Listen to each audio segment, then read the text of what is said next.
अंग्रेजों का इतिहास अगर आप पढ़ेंगे पिछले 500 वर्षों का, दुनिया के लगभग 71 देशों को उन्होंने गुलाम बनाया पिछले 500 वर्षों में। ऑस्ट्रेलिया उनका गुलाम हुआ, न्यूजीलैंड उनका गुलाम हुआ, सिंगापुर उनका गुलाम हुआ, हांगकांग, ताइवान को अंग्रेजों ने गुलाम बनाया।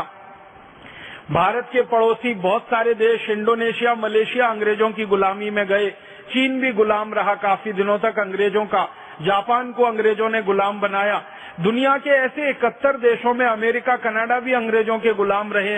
ऐसे 71 देशों में जहां जहां अंग्रेजों ने अपना साम्राज्य स्थापित किया था, उन सभी देशों को छोड़ने से पहले अंग्रेजों ने उनका बंटवारा किया था।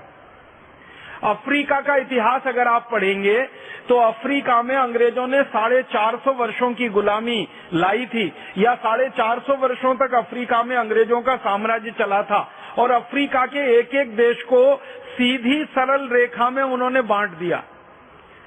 अगर आप थोड़ा सा विश्व के मानचित्र का अध्ययन करेंगे तो अफ्रीका का नक्शा अगर आप देखेंगे तो अफ्रीका के जो देश हैं, जैसे नाइजीरिया है, जैसे सोमालिया है, जैसे इथियोपिया है, जैसे जिम्बाब्वे है, ऐसे अफ्रीका के छोटे बड़े देशों को आप देखेंगे नक्शे में तो सभी देशों की सीमा रेखाएं एक सरल रेखा है, स्ट्रेट लाइन है।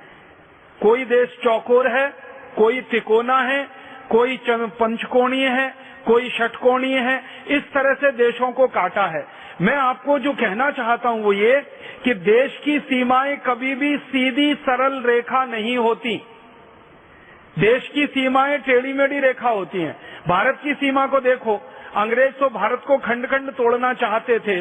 वो तो भारत देश के ऊपर भगवान की कृपा हुई कि सरदार वल्लभ भाई पटेल जैसा लौह पुरुष हमको भेज दिया उसी समय में, और उनकी दूरदृष्टि थी। उन्होंने अंग्रेजों की चाल को कामयाब नहीं होने दिया, वरना अंग्रेज तो भारत के 565 टुकड़े करना चाहते थे और भारत को वो ऐसे ही बांटने की योजना लेके आए थे जैसे अफ्रीका को उन्होंने बांटा।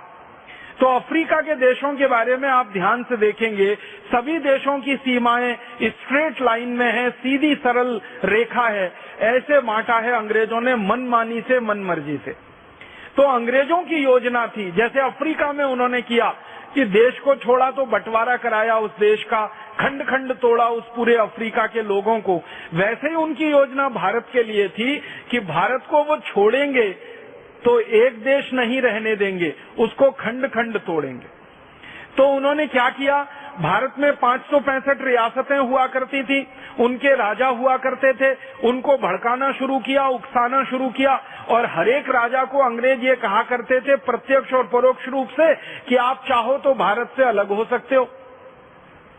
और ज्यादातर राजा ये कहा करते थे नहीं, हमको तो भारत में विलय होना है, भारत में मिलना है। तो फिर अंग्रेज उनको और चिढ़ाने के लिए कहते थे कि फिर आपकी मर्जी, भविष्य में आपका क्या होगा हम नहीं जानते। तो इस तरह से राजाओं को भड़का के, राजकुमारों को भड़काकर उनकी योजना थी कि वो भारत को 565 टुकड़ों में तोड़ें। लेकिन उनकी ये योजना कामयाब नहीं हो पाई, क्योंकि उनकी योजना को नाकामयाब करने के लिए सरदार वल्लभ भाई पटेल ने रात दिन एक कर दिया था और जी जान लगा दिया था। इसलिए भारत की अधिकांश रियासतें, 3 को छोड़कर, एक रियासत थी जम्मू कश्मीर, एक रियासत थी उसका नाम था जूनागढ़ जो गुजरात में है, समुद्र के किनारे है, और एक रियासत थी हैदराबाद। ये 3 रियासतों को छोड़कर 562 रियासतों ने अंग्रेजों की किसी बात को नहीं माना था और उन्होंने संकल्प लिया था कि भारत की आजादी के साथ हम भारत में ही रहेंगे, भारत में ही विलय होंगे, हमारा भारत से अलग कोई अस्तित्व नहीं है। तो अंग्रेजों की चाल कामयाब नहीं हुई। 562 रियासतों ने भारत में मिलने का फैसला किया था और वो विलय हो गए। 3 रियासतें अंग्रेजों की चाल में फंसी थी, जम्मू कश्मीर फंसा, हैदराबाद फंसा और जूनागढ़ फंसा। इन 3 रियासतों को अंग्रेजों ने भड़का रखा था कि आप भारत में मिलोगे तो कोई फायदा नहीं है, आप भारत से अलग हो जाओ, एक नया राष्ट्र बनाओ। तो जम्मू कश्मीर में ये मांग शुरू हुई थी कि हम भारत से अलग एक नया राष्ट्र बनाएंगे। इसी तरह जूनागढ़ का जो राजा था वो मुसलमान था, उसने ये कहना शुरू किया था कि हम तो पाकिस्तान में जाके मिलेंगे। और हैदराबाद का जो निजाम था वो भी ऐसी बातें करता था, वो कहता था या तो मैं स्वतंत्र हूं, नहीं तो मैं पाकिस्तान में जाऊं, भारत में तो नहीं मिलूंगा। लेकिन सरदार पटेल की होशियारी ने और सरदार पटेल की बुद्धिमत्ता ने इन तीनों राज्यों को थोड़े समय के बाद फिर से भारत में मिला लिया था। अंग्रेजों का शासन खत्म होने के बाद ये तीनों रियासतें भारत में आकर मिली। ये एक कहानी है जो अंग्रेजों की समझ, माने हमारी समझ अंग्रेजों के बारे में बनाने के लिए, जानने के लिए आवश्यकता है। दूसरी एक कहानी कि जब अंग्रेजों को ये समझ में आने लगा कि ज्यादातर भारत की रियासतें अलग नहीं हो रही हैं, वो सब भारत में ही मिलने को तैयार हैं, तब उन्होंने जिन्ना को अपनी मोहरा बनाकर, अपनी गुट्टी बनाकर खेलना शुरू किया। जिन्ना को अंग्रेजों ने एक प्यादे की तरह से इस्तेमाल किया।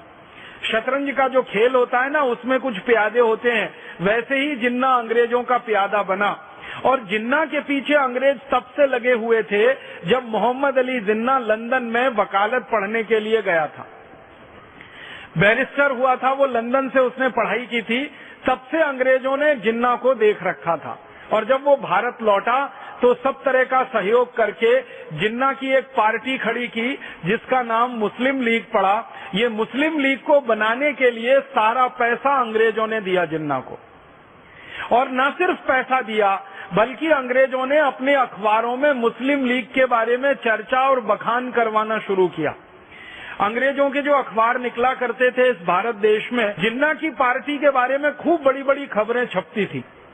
छोटा सा कोई कार्यक्रम जिन्ना की पार्टी करे तो अंग्रेजों के अखबार में मुख्य पृष्ठ पर उसका समाचार छपता था। और इस तरह से जिन्ना को हवा भरी अंग्रेजों ने, और धीरे धीरे तैयार किया कि तुम तो अलग देश मांगो पाकिस्तान, भारत में रहने की तुम्हें कोई जरूरत नहीं है। और इस तरह से जिन्ना ने पाकिस्तान की मांग करना शुरू किया। लेकिन भला हो भारत के मुसलमानों का, उन्होंने जिन्ना का समर्थन नहीं किया।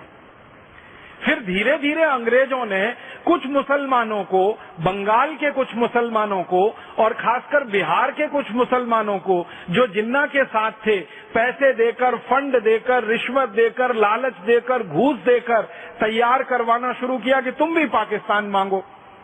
तो बंगाल में एक नेता निकल आया, उसका नाम था सोहरावर्दी, और वो जिन्ना के साथ मिलके एक दूसरा नेता बना जिसने कहा मुझे पाकिस्तान चाहिए, हमें पाकिस्तान चाहिए, हमें संप्रदाय के आधार पर बंटवारा चाहिए।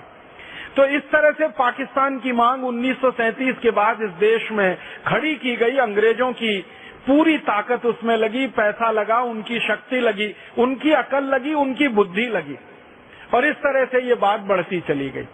बाद में क्या हुआ, 1942 में अंग्रेजों ने दूसरे विश्व युद्ध में, जब उनकी बहुत बुरी हालत हो गई, दूसरा विश्व युद्ध 1939 से शुरू हो गया था और जर्मनी ने अंग्रेजों की कमर तोड़ दी थी। उस समय जर्मनी का जो हिटलर था उसने अंग्रेजों को इतना मारा था, इतना पीटा था कि हाल खराब हो गया था इनका।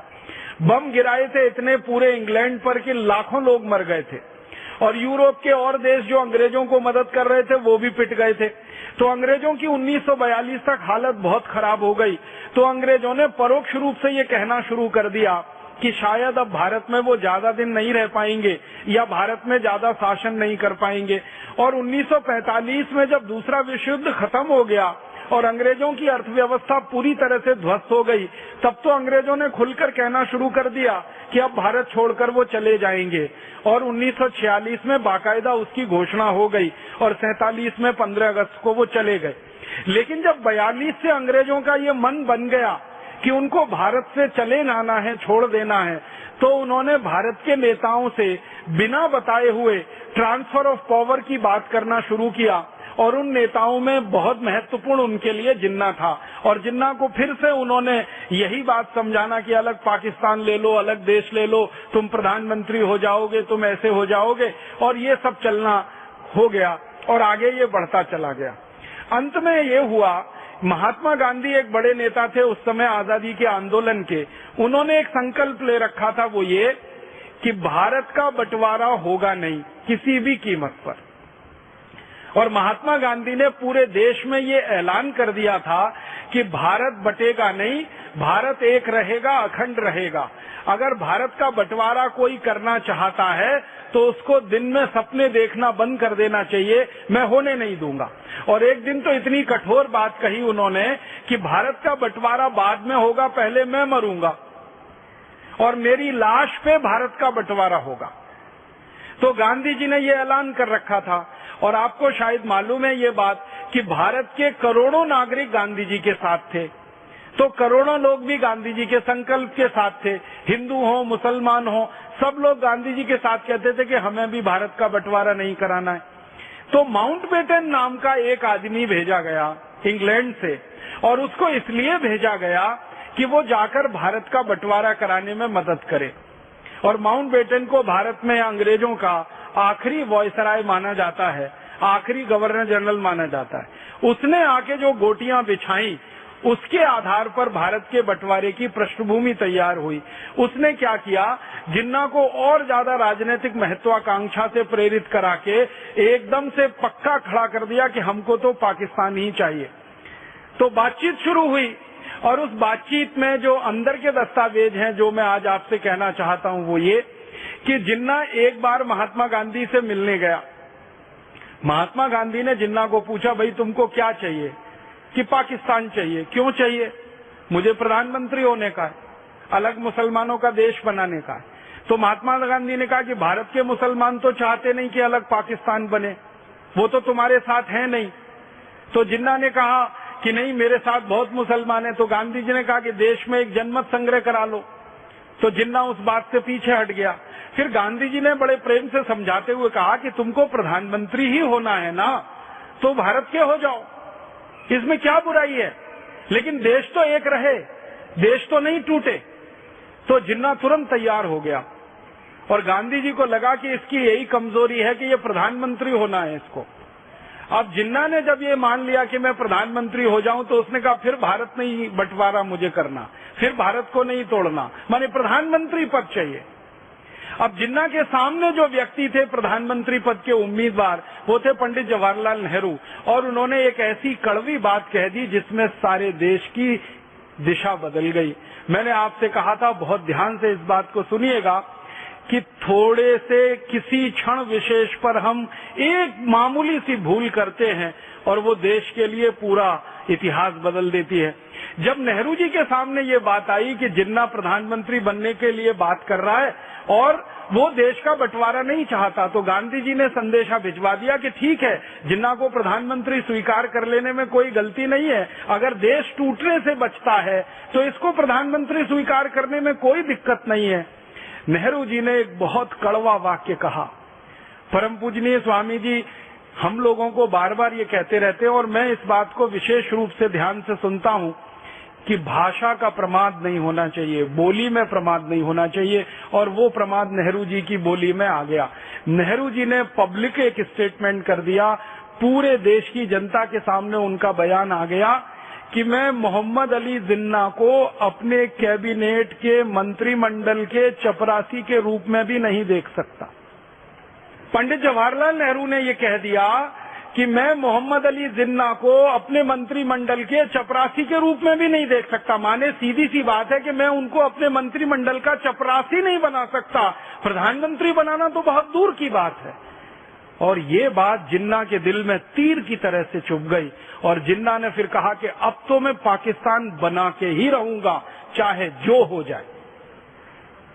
और यही अंग्रेज चाहते थे। अंग्रेजों ने फिर उस मौके को लपक लिया और जिन्ना को थोड़ी और हवा दी और थोड़ा भड़का दिया, और फिर उसने मारकाट शुरू करा दी।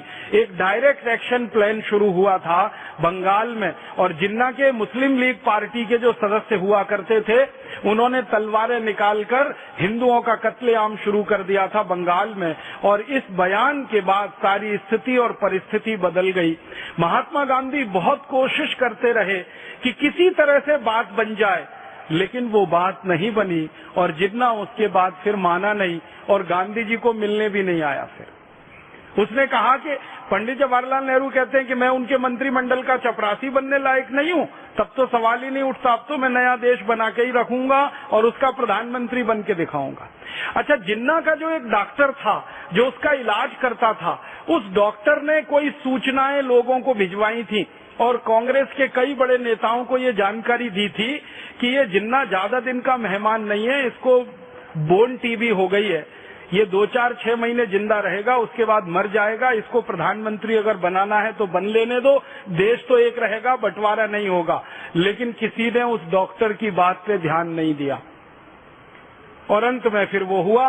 अंग्रेज तो तैयार बैठे थे, तो अंग्रेजों ने अपनी संसद में एक कानून पास कर दिया जिसका नाम था इंडियन इंडिपेंडेंस एक्ट। और इस कानून की परिभाषा में ये तय किया गया कि इस कानून के पास होते ही भारत के 2 हिस्से हो जाएंगे, एक भारत रहेगा, दूसरा पाकिस्तान हो जाएगा। पाकिस्तान कहाँ कहाँ हो जाएगा उसकी सीमा तय कर दी अंग्रेजों ने, और भारत कहाँ कहाँ रहेगा उसकी सीमा तय कर दी अंग्रेजों ने। और इस तरह से ये बंटवारा हो गया। और आपको इतिहास की एक सच्चाई बताना चाहता हूँ जो दर्द देती है दिल में, वो ये कि पाकिस्तान मिलने के थोड़े महीने के बाद ही जिन्ना मर गया,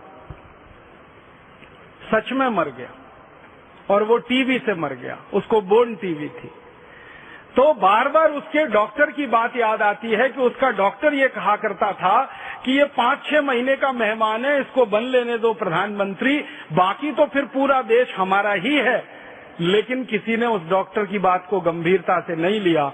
अगर ले लिया होता तो भारत की ये ऐतिहासिक गलती हमसे नहीं हुई होती और पाकिस्तान नाम का देश अलग नहीं हुआ होता और ये भारत एक अखंड देश रहता।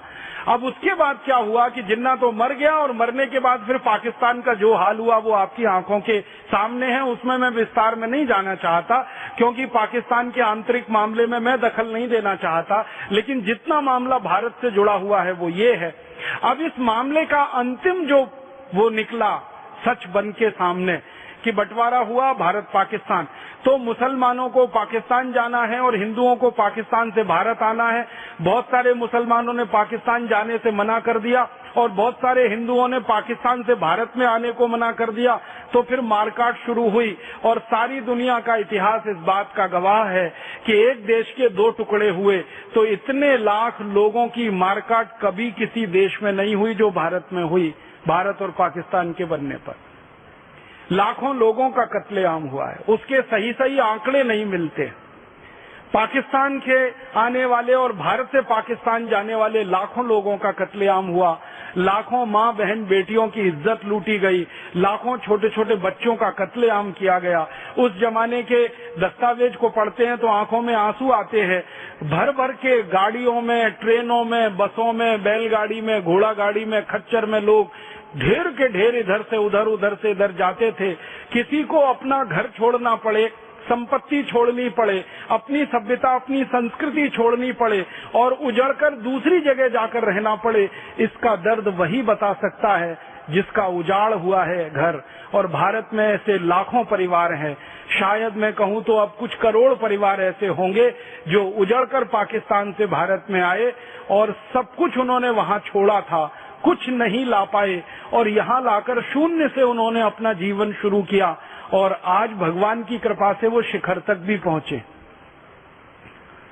प्रणाम है उनकी मेहनत को, वंदन है उनकी मेहनत को कि पाकिस्तान से उजड़कर आए, कुछ हाथ में नहीं था, अकेले आए। किसी की पत्नी छूट गई वहां पर, किसी का पिता छूट गया, किसी की बेटी छूट गई, किसी की बहन छूट गई, किसी की माँ छूट गई, किसी का कुछ छूटा, किसी का कुछ छूटा और किसी तरह से मारते पीटते भागते भूगते यहाँ आकर उन्होंने कहीं कहीं आशियाने बनाए और आशियाने बनाकर भारत देश को और अपनी इस मातृभूमि को उन्होंने मान लिया कि अब यही हमारी मातृभूमि है, यही कर्म भूमि है और उसकी सेवा में लग गए। और भगवान ने भी उनको उनकी मेहनत का फल दिया कि आज वो काफी अच्छे व्यवस्थित हैं। लेकिन ये बंटवारे का दर्द उनके दिल में जो टीस मारता रहता है, ये शायद कब जाएगा मालूम नहीं है। ये हमारी एक बहुत बड़ी ऐतिहासिक भूल थी। कुर्सी के एक पद के लिए, प्रधानमंत्री पद के लिए ऐसा सत्ता का समझौता नहीं हो सका जो सबको समावेश कर सके और उसी में ये सारा खेल खेल लिया और अंग्रेजों ने आग में घी डाल दिया। उनका तो पहले से मन था कि पाकिस्तान को बनवाना ही है और ये हमारे देश में एक बड़ा उन्होंने विष का बीज बो दिया। अब ये विष का बीज ऐसा हमारे लिए मुश्किल बन गया है, गले की फांस बन गया है, ना निगलते बनता है ना उगलते बनता है। अब वो जो 3 राज्य भारत में मिलने को तैयार नहीं थे, जम्मू कश्मीर, एक था जूनागढ़ और एक था हैदराबाद, तो बंटवारा हो गया। भारत की सरकार भारत में बन गई, पाकिस्तान की सरकार पाकिस्तान में बन गई, तब सरदार पटेल ने कोशिश की कि ये जो 3 राज्य हैं, इन तीनों राज्यों को भारत में मिलाने के लिए प्रयास किया जाए। तो जूनागढ़ राज्य को उन्होंने मिला लिया। बाद में हैदराबाद भी भारत में मिल गया, क्योंकि सरदार पटेल ने दोनों राजाओं को ये कहा था कि तुम पाकिस्तान जाना चाहते हो तो चले जाओ, तुम्हारा राज्य पाकिस्तान नहीं जाएगा, क्योंकि तुम्हारी जनता की इसके लिए अनुमति नहीं है। हैदराबाद रियासत में सरदार वल्लभ भाई पटेल ने एक आंतरिक सर्वेक्षण कराया था, क्योंकि वो भारत के गृह मंत्री बन चुके थे। उन्होंने एक आंतरिक सर्वेक्षण ये कराया था कि हैदराबाद रियासत में रहने वाले लोगों से पूछो वो क्या चाहते। तो पता चला 97% लोगों ने ये कहा कि हम तो भारत में ही रहना चाहते हैं, हमारा पाकिस्तान से कोई लेना देना नहीं है। तो सरदार वल्लभ भाई पटेल को हौसला बढ़ा, उत्साह बढ़ा, और उन्होंने हैदराबाद के निजाम को कहा कि तुमको जाना है तो चले जाओ, ये राज्य तो भारत में ही रहेगा, क्योंकि यहाँ के नागरिकों का कहना है कि हम भारत में रहना चाहते हैं। और हैदराबाद का निजाम फिर तैयार नहीं हुआ, तो एक दिन सरदार पटेल ने उनको संकेत में एक धमकी दी थी कि निजाम ये समझ लेना कि मैंने मेरे हाथों में चूड़ियां नहीं पहन रखी है, जब तक मैं तुम्हें झेल रहा हूं तब तक झेल रहा हूं। जिस दिन मेरे को ऐसा लगा कि अब सीमा खत्म हो गई है झेलने की, तो 2-4 घंटे ही लगेंगे, भारत की एयरफोर्स के जवान, भारत की सेना के जवान तुम्हारे हैदराबाद में उतरेंगे और एक झटके में पूरा हैदराबाद भारत में मिल जाएगा। और उसके समानांतर हैदराबाद रियासत में एक संग्राम चल रहा था, पूरी रियासत को भारत में मिलाओ, नागरिकों की तरफ से एक आंदोलन चल रहा था। और इस आंदोलन में बहुत बड़ी भूमिका थी आर्य समाज के नेताओं की। आर्य समाज के नेता पूरे हैदराबाद रियासत में उस समय सक्रिय थे, और भारत के कुछ समाजवादी नेता जैसे श्री राम मनोहर लोहिया और उनकी एक बड़ी फौज, ये सब इस बात के लिए सक्रिय थे कि हैदराबाद को भारत में मिलाना है। तो हैदराबाद रियासत के गांव-गांव में ये नेता घूम घूम कर प्रचार कर रहे थे और जनता को समझा रहे थे कि आपको पाकिस्तान नहीं जाना है, भारत में रहना है। तो उसका फल मिला था, उस प्रचार का बहुत बड़ा फल मिला था। जनता ने ये फैसला कर लिया था कि हम तो भारत में ही रहेंगे। तो निजाम एक दिन फिर भाग गया भारत छोड़कर, और भारत में पूरा हैदराबाद राज्य मिला लिया गया। और इसी तरह से जूनागढ़ का हुआ, जूनागढ़ का भी सारा का सारा राज्य इसी तरह से भारत में मिलाया गया। अंत में जम्मू कश्मीर का मामला आया, और जम्मू कश्मीर के मामले में हुआ ये था कि जम्मू कश्मीर के महाराजा थे हरि सिंह, उनके दिल में अंग्रेजों ने ये जोत जला दी, अलग देश बनाना, अलग राष्ट्र बनाना, बफर स्टेट बनाना, और वो इसी का गाना गाते रहते थे। और अंग्रेजों के मन में था कि ये जम्मू कश्मीर तो अलग हो ही जाए जैसे पाकिस्तान अलग हुआ, और अंग्रेज उस आग में घी डाल रहे थे। उसी समय पाकिस्तान ने जम्मू कश्मीर पर हमला कर दिया, और जैसे ही जम्मू कश्मीर पर हमला हुआ तो महाराजा हरि सिंह के हाथ पांव फूल गए। उनके पास पूरी सेना नहीं थी जो पाकिस्तान के हमले का सामना कर सके, और महाराजा हरि सिंह को ये दिख गया कि अब तो पाकिस्तान की सेना जम्मू तक पहुंचने वाली है, अब ज्यादा दूर नहीं है, और अब तो ये श्रीनगर भी गया, जम्मू भी गया, सब कुछ गया। तो उनके दिल में था कि एक स्वतंत्र राष्ट्र बनेगा, अब तो लगा कि ये पाकिस्तानी राष्ट्र बन जाएगा। तो अंत में उन्होंने हथियार डाले और सरदार वल्लभ भाई पटेल के पास अपने प्रधानमंत्री को भेजा और कहा कि अब आप हमें बचाओ। तो सरदार वल्लभ भाई पटेल ने मुस्कुराते हुए कहा कि हम क्यों बचाएं आपको, क्यों बचाएं? जम्मू कश्मीर तो भारत का अंग है नहीं, और आप तो कहते हो कि हम स्वतंत्र देश बनाएंगे, तो अपना स्वतंत्र देश बना लो, हम आपको क्यों बचाएं? तो जो प्रधानमंत्री था महाराजा हरि सिंह का बहुत होशियार, बहुत चतुर व्यक्ति था, उसने कहा कि इस समय बहस करने का समय नहीं है, बाद में हम तय कर लेंगे, लेकिन ये पाकिस्तानियों से तो हमें बचाना है अपने राज्य को। तो सरदार पटेल ने कहा कि मैं मेरी सेना भेज सकता हूं और पाकिस्तानियों को हमारी सेना गाजर मूली की तरह से काट देगी, लेकिन एक शर्त है। तो शर्त क्या है?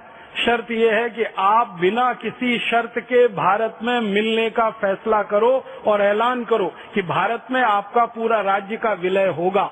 उसी कंडीशन पे भारत की सेना आपको बचाने के लिए आएगी, क्योंकि तकनीकी रूप से जब तक आप भारत देश से जुड़ते नहीं हैं तब तक भारत की सेना आपकी रक्षा क्यों करेगी?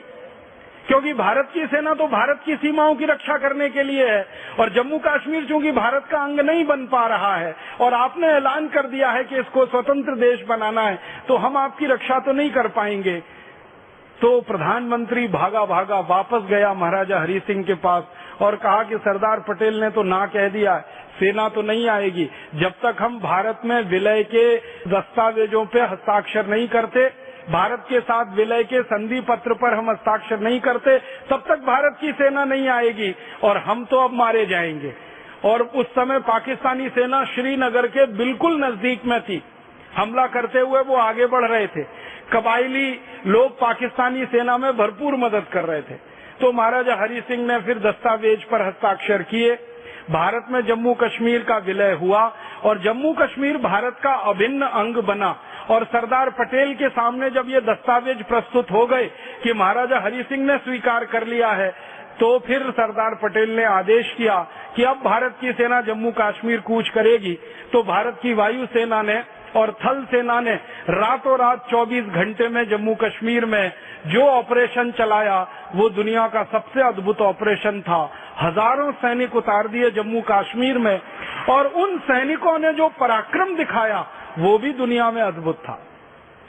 आप कल्पना कर सकते हैं, श्रीनगर तक पाकिस्तान की सेना पहुंच चुकी हो, आप सोचो कहां तक आ गई सेना।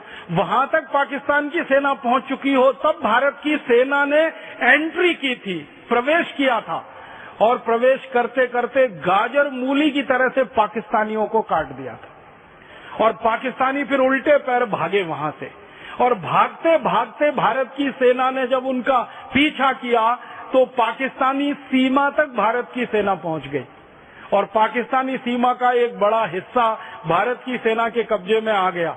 और भारत की सेना के कब्जे में आ गया तब भारत के सैनिक इतने उत्साह से भरे हुए थे, इतने जोश से भरे हुए थे कि भारत के प्रधानमंत्री को वो बार बार कह रहे थे कि आप कुछ करना मत, बस थोड़ी मोहलत और दे दो, लाहौर और कराची अब हमारे हाथ में आने वाला है, ये ज्यादा दूर नहीं है। लेकिन उसी समय फिर हमसे एक भूल हो गई और उस भूल की चर्चा मुझे करनी है। वो भूल क्या हो गई? भारत के प्रधानमंत्री ने भारत के गृह मंत्री को बिना पूछे अपनी तरफ से युद्ध विराम की घोषणा कर दी। युद्ध विराम का नियम है कि जब युद्ध विराम की घोषणा की जाती है तो कैबिनेट की मीटिंग बुलानी पड़ती है और उस मीटिंग में बात रखनी पड़ती है और पूरी कैबिनेट उस पर सही माने और मंत्रिमंडल का सबका हाँ हो जाए, तब प्रधानमंत्री उसकी घोषणा कर सकता है। लेकिन प्रधानमंत्री महोदय ने ना तो कैबिनेट की मीटिंग बुलाई, ना उनकी सहमति ली, उन्होंने अपने मन से घोषणा कर दी। और वो घोषणा भी उन्होंने ऐसे नहीं कि लोगों के सामने, रेडियो पे जाके कर दी। दिल्ली का ऑल इंडिया रेडियो स्टेशन है, वहां गए और जाकर घोषणा कर दी और अपनी तरफ से दुनिया भर को ये कह दिया कि हम संयुक्त राष्ट्र संघ की मध्यस्थता में इस जम्मू कश्मीर के मामले को हल करेंगे। माने संयुक्त राष्ट्र महासंघ आए और हमारे और पाकिस्तान के बीच में चौधरी बनकर बैठे और इसका फैसला वो ये करे कि जम्मू कश्मीर भारत में रहेगा कि पाकिस्तान में रहेगा। जब पहले से ही जम्मू कश्मीर के महाराजा ने ये बोल दिया था, हस्ताक्षर कर दिए थे, दस्तावेज उसके मौजूद हैं कि वो तो भारत में विलय कर चुके हैं, तो भारत के प्रधानमंत्री को ये कहने का कोई बात नहीं बनती कि भारत के और पाकिस्तान के बीच में जम्मू कश्मीर को हम एक डिस्प्यूटेड एरिया मानते हैं, विवादित क्षेत्र मानते हैं और इसका फैसला संयुक्त राष्ट्र महासंघ में होगा। बस वहीं से ये एक छोटा सा बयान हमारे गले की फांस बन गया और हड्डी बन गया। अब पाकिस्तान बार बार इसी को कहता रहता है कि भारत ने तो बोला है जम्मू कश्मीर डिस्प्यूटेड एरिया है, विवादित क्षेत्र है, और भारत ने तो बोला है कि इसका फैसला संयुक्त राष्ट्र महासभा के द्वारा होगा। तो संयुक्त राष्ट्र महासभा के लोग आए, जम्मू कश्मीर में रहें, भारत की सेना वहां से हटाई जाए, पाकिस्तान की सेना भी वहां ना रहे और जम्मू कश्मीर में एक जनमत संग्रह कराया जाए और वो जनमत संग्रह के आधार पर जो तय हो उससे तय किया जाए कि जम्मू कश्मीर भारत में रहेगा कि पाकिस्तान में रहेगा। अब तकनीकी बात जो मैं कह रहा हूं कि वो पहले विलय हो चुका था जम्मू कश्मीर का, तो ये प्रश्न ही नहीं उठना चाहिए था, लेकिन वो एक बड़ी भूल हो गई और उसी भूल ने जम्मू कश्मीर को विवादित क्षेत्र अंतर्राष्ट्रीय दुनिया में बना रखा है। भले हमारे लिए जम्मू कश्मीर भारत का अंग है, लेकिन संयुक्त राष्ट्र महासभा के लिए जम्मू कश्मीर एक विवादित क्षेत्र है और विवादित क्षेत्र में चौधरियों को घुसने का, दखल करने का अधिकार है। तो जम्मू कश्मीर के मामले में संयुक्त राष्ट्र को भी दखल करने का अधिकार है।